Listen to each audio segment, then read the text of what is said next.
نعم سمعوا هذا السؤال الله يجازيكم بخير. شنو هو الحكم ديال الاستحلام في رمضان؟ الحكم ديال الاستحلام في رمضان مزيان.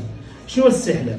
ركز بنتي معايا الله يرضي عليك. هو خروج المني من الرجل اثناء النوم، غالبا المني والمدي والودي، ثلاثه ديال الانواع ديال السوائل من غير البول اللي كتخرج من الجسم ديال الانسان الذكر. حنا ما نهضروش على التفسير على هذه الامور. خروجه بشهوه او بدون شهوه، بشهوه كتكون العلاقه الجنسيه ما بين الرجل والزوجه ديالو، كتسمى ديك الساعه كنسميوها حنا الجنابه. هذه يغتسل منها ليصلي.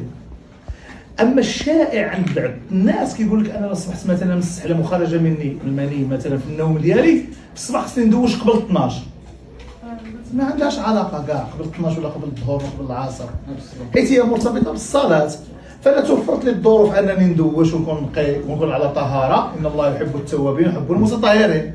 اما ما تيسرش امور غير تيممت وجلس باش على ما نغتسل، ما عندوش علاقه نهائيا. مفهومه؟ شكرا.